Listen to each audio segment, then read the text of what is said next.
Ella es referente de familias TEA Quilmes.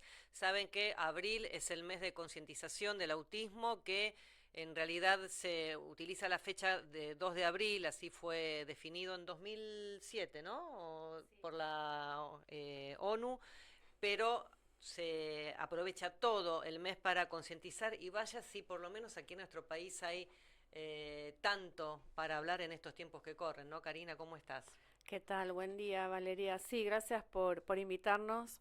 El 2 de abril es declarado el Día de Interés Nacional también, porque así lo dice la Ley 27043 y tenemos que trabajar en la visibilización por otra ley, que es la 27053, que también pide que se ponga esta fecha para concientizar y visibilizar en el calendario escolar. Ujú, Esa es una lucha todavía que no hemos ganado. ujú. Bueno, ¿en qué instancia están? Lo quiero focalizar un poco en la realidad actual que estamos viviendo, porque vemos constantemente que esa sensación de que se están vulnerando todos los derechos que se han adquirido, que están regidos por la ley, a partir de un montón de situaciones que promueve el gobierno nacional, como por ejemplo el tema de la renovación de los CUT, de los certificados de discapacidad y la amenaza de quitárselos a quienes los están percibiendo. Bueno, ¿cómo están atravesando eso, En Karina? realidad, el gran problema que estamos teniendo ahora, más que con los certificados de discapacidad, es con las pensiones no contributivas por invalidez. Ujú, Hay, bueno, muchas personas que perciben esto y no es un beneficio, es un derecho.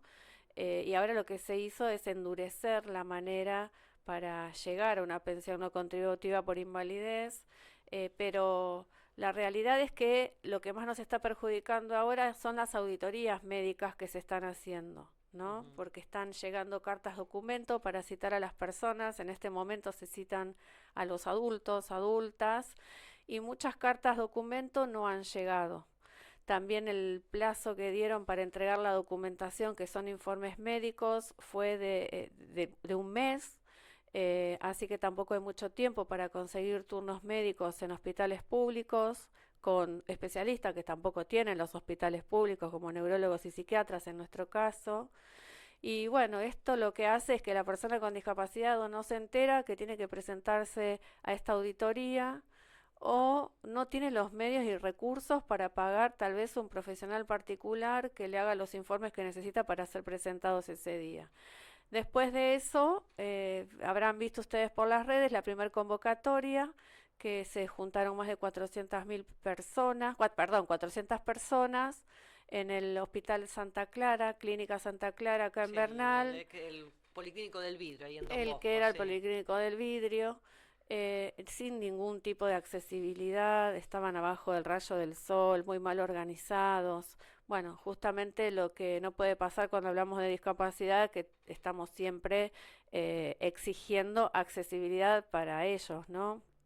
Y en muchos casos tener que demostrar cuando está a la vista, ¿no? Pienso, por ahí una persona con una discapacidad motriz, que está en silla de ruedas o con alguna otra patología que tal vez es más visible. Y pienso, en el caso de autismo, en muchos casos, por ahí la apariencia, si vale el término, no es la de una persona, entre comillas, normal. La realidad Entonces, es la lucha de siempre, ¿no? La discapacidad invisible, pero más allá de eso, los métodos con los que evalúan ahora a las personas con discapacidad, que viene de la mano de la resolución 187, cuando llamaron idiotas, estúpidos, imbéciles a las personas con discapacidad intelectual, por lo que pidieron disculpas, es el baremo. El baremo lo que hace es centrarse en la discapacidad de la persona, medir un porcentaje y eso es retroceder al modelo médico, es fijarse a ver qué discapacidad tiene y cuánto mide su incapacidad, ¿no?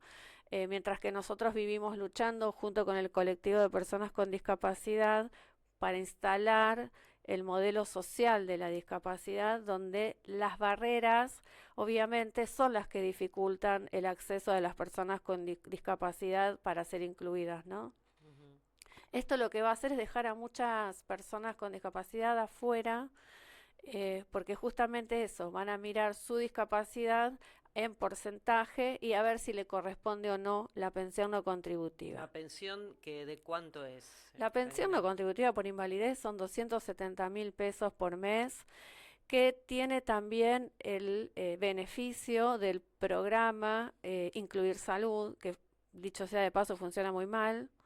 Y bueno, las personas que acceden a los tratamientos médicos a través de ese programa también van a quedar sin la posibilidad de acceder a la salud, ¿no? Le sacás la pensión, 270.000 pesos, pero también le sacás el derecho a la salud.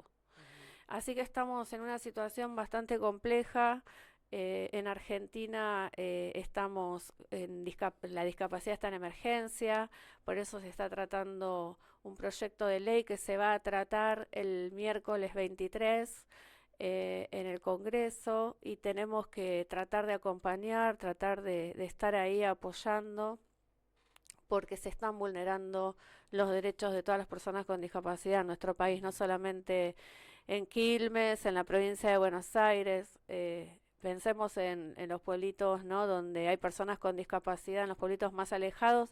Si ahí llegó la carta documento de Andriani, ¿no? Bueno, vos tenés un ejemplo concreto porque a vos no te llegó la carta. A mí no me llegó la carta. Mi hija, que tiene 32 años, nunca fue citada para la auditoría. Me llamó la atención porque sé que van a auditar a todas las personas adultas y averigüé. Y el día que averiguo me dicen, tu hija está citada para dentro de 3 días, ¿no? En 3 días yo tuve la posibilidad, porque tengo el recurso para pagar un neurólogo, el que atiende a Anto, me hizo el informe médico. Pero ¿qué pasa con esas personas que no les llegó la carta o que no tienen los recursos para pagar un profesional particular? ¿Cómo hace para presentarse a la auditoría Claro. con, primero no se va a enterar y los otros con las manos vacías, ¿no? Ujú, Y no termina ahí el trámite, porque después te dicen, este papelito que es la constancia de que viniste a la auditoría, la tenés que presentar en ANSES. ujú. Ah, bueno, y cuando vas a ANSES no son turnos espontáneos, tenés que sacar turno por la página de ANSES y cuesta sacar ese turno y te dicen que tenés que llevar ese papel. No, cuando van a ANSES tienen que llevar otra vez toda la documentación que presentaron en la auditoría médica, porque si no se van a tener que volver a sus casas sin haber podido resolver.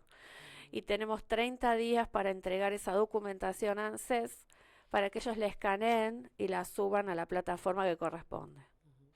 Estamos con Karina Castañola, ella es la referente de Padres T, de Familias TEA Quilmes, en el mes de concientización del autismo y sé que ya lo has contado muchas veces, pero bueno, como la idea es justamente concientizar sobre autismo, ¿cómo llega a tu vida el autismo?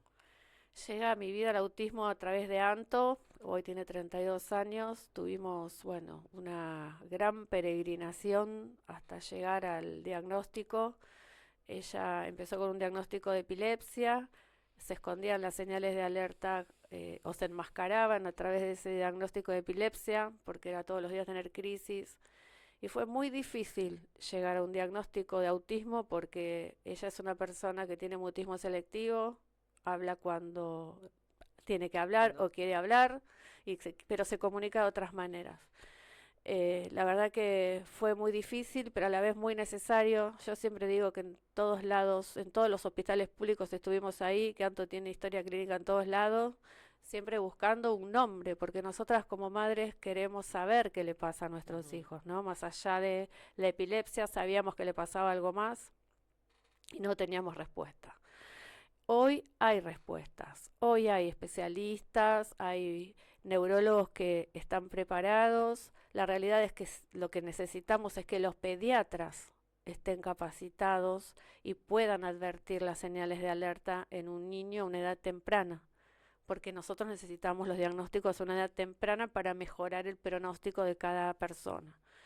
No está sucediendo, seguimos viendo en la organización a las que abrazamos ya a 1.000 familias, cómo les sigue ocurriendo lo mismo a las madres, ¿no? Cómo ujú. siguen dando vueltas, cómo la burocracia hace que tampoco ese diagnóstico llegue a tiempo. Y bueno, y ahí estamos nosotras tratando de ayudar, de orientar, de informar, porque también es muy importante que la familia esté empoderada, que si tiene una obra social, que conozca las leyes, que sepa cuáles son las leyes que van a defender los derechos de sus hijos, y que sepan pelearse contra las obras sociales, Ujú. pelearse en el buen sentido, ¿no? Porque cuando ven a una madre en situación de vulnerabilidad, que no sabe, que no entiende, y bueno, tiene la posibilidad de vulnerar más fácil los derechos, Ujú. y decirles no te corresponde, así no es. Entonces nosotros les enseñamos cuando te van a negar algo, que te lo digan por escrito, que el silencio también es una forma de negar con Ujú. las obras sociales que a veces no responden. Y hoy las obras sociales están más endurecidas todavía y empoderadas, porque tenemos una superintendencia de salud que no nos responde, tenemos una en Quilmes que tarda en dar los turnos o que no tiene luz y que ¿Dónde está ubicada está en Quilmes? Solano. Ajá.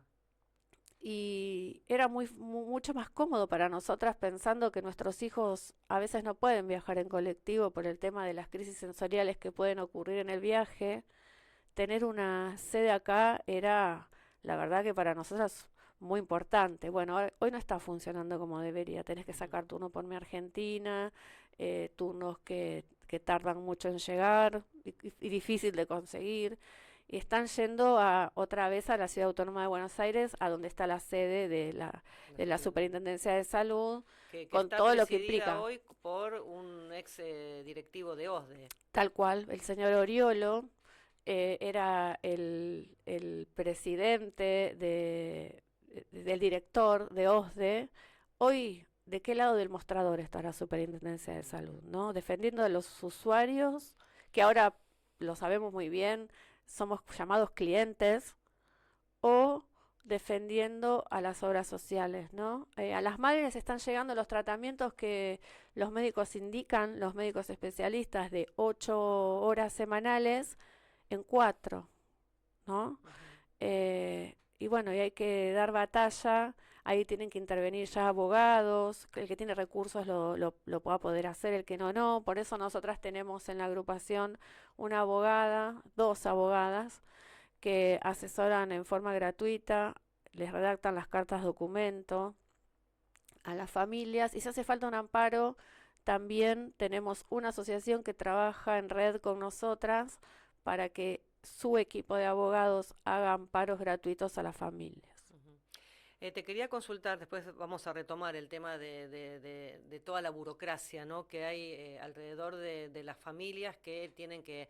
afrontar un diagnóstico de estas características, pero volver a detenerme en eh, qué es lo que tiene que observar una madre, un padre, una familia, para determinar si finalmente hay que hacer algún tipo de estudio especial para establecer si es autista. Bien, lo primero, eso se llama señales de alerta, Ujú. eh, que no mira los ojos, no hacen contacto visual, parece que se ríen o lloran sin motivo, tiene una manera de jugar diferente, tal vez alinean o apilan los juguetes o los objetos, tienen estereotipias, que son, bueno, movimientos que les sirven para la autorregulación, que puede ser aleteo, girar, mecer. eh, no reconoce, parece, al llamado de su nombre, lo llaman y no responde, que parece que estuviera sordo. Por eso lo primero que mandan a hacer los neurólogos es un estudio que se llama potencial evocado para descartar, ¿no? Que tenga Ujú. un problema auditivo. Y bueno, esto de estar aislado, solo, de este juego en soledad, porque también las señales de alerta dependen de la edad que tiene la persona, Ujú. ¿no? Pero estas son para la detección temprana, las que yo te estoy marcando ahora. Todas esas conductas que mamá va a decir, uy, esta no me parece raro, siempre hay que consultarlas con el pediatra. No Ujú. decimos que porque tiene esas características o ese tipo de conductas ya decimos que tiene autismo, Ujú. ¿no? Pero sí ir a una consulta con el pediatra y si el pediatra desoye la voz de la madre, que se vaya a buscar otro pediatra. No es que Ujú. nosotros queremos un diagnóstico, pero que por lo menos la oriente y le diga qué es lo que tiene que hacer. Ujú. Lo que nos encontramos es justamente con lo que te decía, pediatras que no están capacitados, entonces va a decir, ya va a hablar, espera, Sí. y nosotros lo que no podemos hacer es esperar, porque acá la detección temprana es clave para comenzar con la estimulación temprana, en el caso de que sean muy pequeños, o con el tratamiento terapéutico, que es lo que le va a dar las herramientas para poder incluirse mejor en la sociedad, para ser independiente, para ser autónomo y bueno, y para tener un mejor pronóstico cuando sea adulto. Ujú. Otra de las cosas que te quería consultar es que en los últimos años, a medida que se empezó a hablar más de autismo y de otros trastornos del espectro autista, con bueno, otros nombres que bueno, ahora no me vienen a la mente, de eh, mm, eh, condiciones, porque a veces muchos no quieren hablar de patologías, no sé si vos coincidís en esto o no, pero a veces tengo la sensación de que en algún punto se romantiza Ujú, al autismo, sobre todo cuando vemos muchos adultos, muchos que tienen la posibilidad de hablar mediáticamente, que dicen, ay, soy autista, o sea, que llevaron una vida en apariencia normal y que a partir de tal vez estudiar a sus propios hijos con los determinados síntomas que van presentando, estos señales de alerta que vos mencionabas recién, determinan que, uy, yo también cuando era chica tenía estos síntomas o cuando era chico, y después se hacen un estudio que determina que son autistas. ujú. ¿Qué opinas vos respecto a esto? Porque digo, eh, eh, por ahí con la estimulación temprana se logran un montón de objetivos y después en la edad adulta vemos personas que insisto con esto, ¿no? Y no quiero usar términos que por ahí no son los que corresponden. En apariencia son normales o no son neurodivergentes, como se utiliza también este término. Mira, para empezar, yo no estoy por el momento de acuerdo con la palabra condición, porque Ujú, es como vos bien decís, romantiza. La verdad que es bajarle el precio, por decirlo de alguna manera, y la importancia de las dificultades que tienen las personas con autismo, ¿no? Que realmente tienen un ujú, trastorno que les dificulta mucho su vida. ujú, Lo que tenemos que saber es que hay grados de autismo. El grado ujú, 1 es el alto funcionamiento, que es lo que antes se conocía a través del TGD, cuando estaba por fuera el síndrome de Asperger, a ujú, través del DSM-4, y no tienen grandes necesidades de apoyo. ujú, Después tenés el grado 2 y el grado 3, que es el grado más severo, más profundo del autismo. Y yo creo que es hasta podría decir, no considerarlos a ellos, hablar de una condición, ujú, ¿no? Uno de los déficits que tienen las personas con autismo, esto tal vez va a traer como un ruido lo que voy a decir, es un déficit en la teoría de la mente. ujú, Es no me puedo poner en el lugar del otro. Entonces muchos activistas con autismo tal vez no se puedan poner en el lugar de una persona con autismo severo y entender las dificultades que tienen al no poder comunicarse a través del lenguaje verbal, ujú, ¿no? Y al tener tantas necesidades de apoyo. Entonces nosotros vemos por la tele, en los medios, a los activistas que hablan del autismo en primera persona, que son personas que pueden hablar, no es que no sean personas con autismo, son ujú, personas con autismo, pero con un autismo que no le trae tantas dificultades a su ujú, vida. De hecho, hay un montón de mujeres con autismo sin diagnosticar por el famoso masking, ujú, ¿no? Que pasan desapercibidas y son una más. Pero ujú, eso no significa que no tengan grandes desafíos cuando tienen que incluirse en la sociedad. ujú, Eso es lo que pienso. Pienso que no podemos hablar de condición porque el DSM-5, por más que sea un diagnóstico médico, habla de un trastorno, ujú, ¿sí? Y si nosotros empezamos a hablar de condición, van a tomarlo las obras sociales romantizándolo, así como lo están haciendo, como si es una condición. Bueno, está todo bien, ujú, no necesitas ni certificado de discapacidad y no necesitas terapias. claro. Hasta que el DSM-6 no venga a decirnos que es una condición del espectro autista, nosotros no podemos utilizarlo ni para hablar con las obras sociales. Nuestros hijos tienen un Ujú, trastorno del neurodesarrollo que no se cura y que los va a acompañar durante toda la vida. Ujú. Si van a mejorar, se puede pasar de un grado, se puede modificar, podés pasar de un grado a otro con los apoyos, pero la realidad es que el autismo siempre va a estar ahí. Ujú. Y bueno, y es importante que puedan tener lo que necesitan, que son apoyos que pueden ser desde un acompañante terapéutico si lo necesitan en la escuela, o una tablet para comunicarse. Esa necesidad de apoyos se las tenemos que contemplar porque son personas con discapacidad, que tal vez a la persona con un autismo grado 1 no quiere ni siquiera que la mencionen como Ujú. persona con discapacidad. Ujú. Y ahí viene como una interna, ¿no? Donde tenemos que muchas veces tomar la posta a las organizaciones de familias para hablar de los que nadie habla, Ujú. del autismo severo. Ujú. Y en el caso de los autismos severos, ¿no?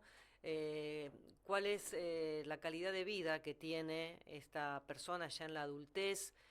Vos, bueno, mencionabas el caso de Antonella, de tu hija, que hoy tiene 32 años, Ujú. que arrancó con este cuadro de epilepsia. Hoy, ¿cómo es su vida? ¿Qué tipo de apoyo necesita para el día a día? Ujú.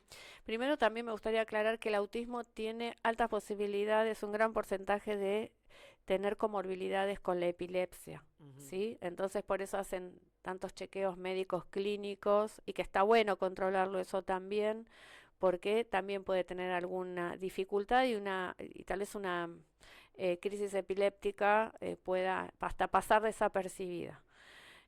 Antonella tiene grandes necesidades de apoyo, pero también no tuvo un diagnóstico a una edad temprana. Ujú. Tal vez si hubiera empezado un tratamiento intensivo como el que se hace hoy con los niños a una edad temprana, tal vez hoy su presente sería diferente. La realidad es que el autismo severo en la vida adulta no tiene nada, no tiene oportunidades laborales, no tiene la posibilidad de seguir estudiando, porque la verdad que no hay desde la educación nada contemplado para ellos tampoco. Parece que a los 18 años se termina la vida para la persona con autismo porque también los terapeutas no están capacitados, la mayoría, para trabajar con la vida adulta y los infantilizan Ujú. y no sirven esos tratamientos. Tampoco tienen amigos. A partir de los 18 años parece que se terminó el mundo Ujú. para ellos y ahí estamos nosotras las cuidadoras, que también tenemos que hablar de nosotras, acompañando, apoyando y buscando Ujú. qué hacer con ellos. Santo hoy está yendo a un centro de día. Yo misma vi que está cansada, que está... La depresión también está para las personas con Ujú. autismo. La Ujú. ansiedad, que necesita estar con otras personas, que no es una linda vida estar siempre al lado de mamá y de papá, Ujú. por más que haya hermanos, que tienen que sociabilizar y que necesitamos de estos espacios donde estén con otros, con otras, Ujú. haciendo actividades propias. Y bueno, y tenemos que apostar a un futuro mejor para ellos. Por Ujú. eso hay que, siempre digo en el grupo de familias, cuando hacemos cosas para los adultos, por más que sus hijos sean pequeños, acompañen, apoyen, porque parece uno cerró los ojos y ya son Claro. adultos y no tenemos nada preparado para ellos. Ujú. ¿Y qué vamos a hacer con tantos? Hace 3 días ya se hizo visible el nuevo nivel de prevalencia. 1 de cada 31 niños, niñas nace con autismo. Antes era 1 de cada 36. Ahora es 1 de cada 31 personas. ¿Qué vamos a hacer con todas esas personas? Ujú. La verdad que si no empezamos a pensar en que puedan seguir estudiando, en oportunidades laborales, en espacios recreativos, que tampoco hay, ¿no? Tenemos el baile inclusivo en Quilmes, un día a la semana, una oportunidad de una actividad recreativa y deportiva en el Polideportivo de Quilmes, pero después no hay más. Ujú. Y todo lo que es para ellos, lamentablemente hay que pagarlo porque todo lo convierten en terapéutico, Ujú. en equinoterapia, en hidroterapia, y las familias no tienen recursos, ¿no? Y ahí es Ujú. donde necesitas de la obra social, si lo convertiste en terapia. Y la obra social hoy está recortando, no está aprobando.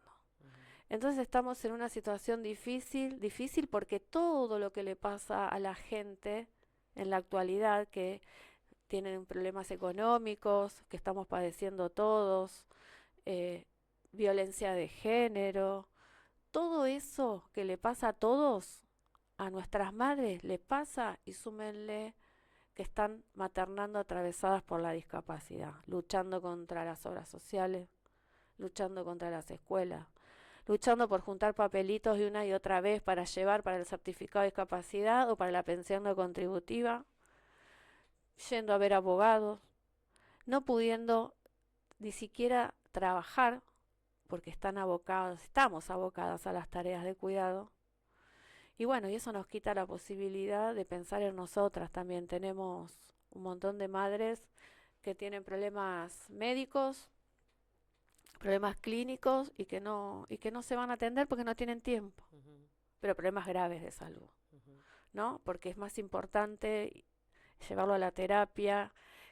¿Vos sabías que cada vez que vamos a la terapia a llevar a nuestros hijos podemos estar 3 horas sentadas en una sala de espera? Van a la psicóloga sale, se lo da a la terapista ocupacional y nosotras estamos ahí esperando. Tiempo muerto, ¿no? Pero que lo regalamos porque para nosotros y nosotras que ellos puedan acceder a sus tratamientos es lo primordial. Sí, fundamental.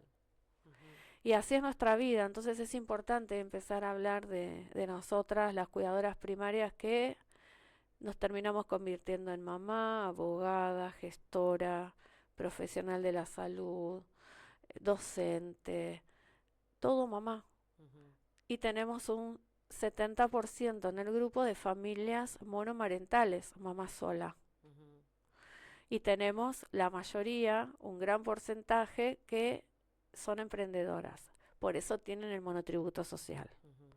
Un problema también, porque ahora también el monotributo social empieza a ser preocupante. Capaz que los que nos siguen por las redes dirán, ¿por qué hablan del monotributo social? ¿Qué tiene que ver con el autismo? Tiene que ver porque tenemos un gran porcentaje, podría decir un 80% de madres que son emprendedoras y que tienen el monotributo social. Y que las terapias de su hijo dependen de la obra social que tienen gracias al monotributo social. Entonces tienen que tener toda la documentación en orden, tienen que facturar, tienen que saber que tienen que adherir a la ley ALAS, tienen que hacer las declaraciones juradas anuales, que en este contexto nacional, si no cumplen con esos requisitos, van a quedar afuera. ¿Y qué pasa si queda afuera? Se queda sin la obra social y sin poder llevar a su hijo a los tratamientos que necesitan, porque tienen que ser intensivos y extensivos. Que no puede pasar eso en un lugar público del Estado, porque hay mucha demanda. Tienen listas de espera para tomar chicos sin obra social. Y bueno, así de complicada está la situación actual. Tratamos de que en Quilmes no se note tanto, ¿no? Y no impacte tanto, porque bueno, con las decisiones políticas, con la intendenta y los funcionarios, vamos modelando como para vivir otra realidad, que no es la realidad nacional, ¿no? Entonces seguimos trabajando, seguimos dando oportunidades a las familias, pero las personas con autismo no viven solo en Quilmes. Y volviendo acá a la actividad de Familias TEA Quilmes, ¿dónde aquellas personas que se sienten identificadas, que estén detectando señales de alerta y que requieran toda esta información que vos estás dando, que es muchísima, porque no es solo hablar de los diagnósticos, sino también de toda la parte burocrática, que es muy engorrosa, que como vos bien decías, la realidad nacional o las disposiciones nacionales no estarían ayudando para nada en todo esto? Bueno, ¿cómo pueden hacer? ¿Cómo se pueden contactar con ustedes? Nos pueden contactar a través de las redes. Estamos en Instagram, estamos en Facebook y en Hablemos de Autismo en Quilmes. Figura como familias-tea-quilmes, así nos tienen que buscar. Y si no, directamente dejamos mi celular, es 11 4 078 13 64 y vamos a tratar de ayudar, acompañar y contener a cada una de las familias que nos busque.